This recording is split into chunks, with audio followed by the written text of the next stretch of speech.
Yo, what's going on, you guys? Your boy Devon Twirl, the living weirdo. And today, in this Help Me Devon tutorial, I'll be showing you how to get your bass or 808 to cut through on small speakers, your cell phones, or your laptops. A problem that I know a lot of us suffer from, trying to get your 808 and bass that you work so hard on to cut through on this little speaker right here. Let's get right to it. Okay, so I'm going to play you this 808. I'm going to pop the effect back and forth so you can hear what it's actually doing, how to get it from where I got it to where it is now. So listen closely. I'll be popping it back and forth.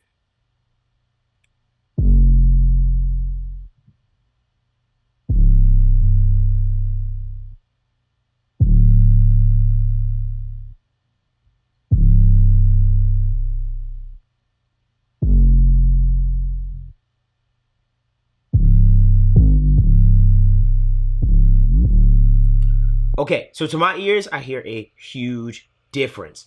Now, what I'm using is a plugin from Waves called RBass. And what the RBass does is it adds harmonics to your lower frequencies as far as bass sounds or anything of that nature. So there's a way for me that I use to actually find what frequency that I actually want to attack. So we all know that most of the times when it comes to bass frequencies, 808s, etc., I like to boost in that 100 hertz range. This is a place where I hear more of my bite of that bass on smaller speakers especially. You're not going to hear the sub really on smaller speakers like the cell phone, for instance. That 30 hertz range, you're not going to hear that in the cell phone. So you can boost that as much as you want. It'll be great for a club or for headphones or like really like Beats headphones and stuff like that, things that can really reproduce those types of frequencies at the bottom end. But let's be honest, a lot of people are not listening to your music on that. So this is how I do it to give you the perception that you're actually hearing more bass in those headphones. So what we're gonna do is, and I'm not gonna get too deep into this science of this, but I want you to know something about harmonics. And basically, when you're working with any sound or any instrument, each of these sounds have harmonics. There's a first harmonic, a second harmonic, a third harmonic, a fourth harmonic, etc. Stay with me. I'm just going to press play on this bass and I'm going to show you, and you're going to be able to identify what these harmonics are. Check this out.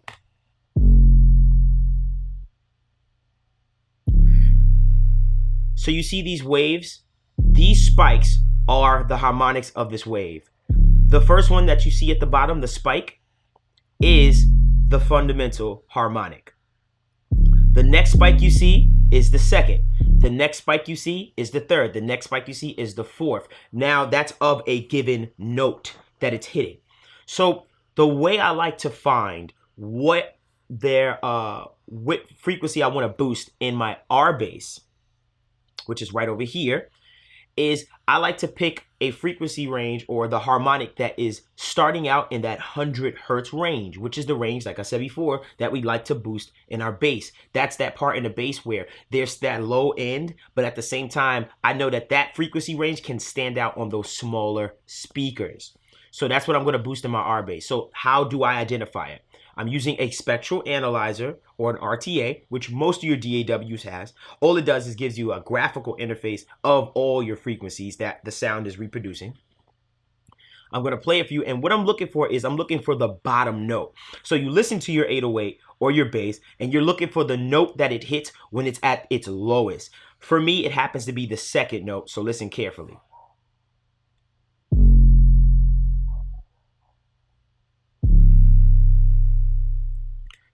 That was my second note. I'm going to play it for you again. This time, we're going to identify what hertz or what frequency that is.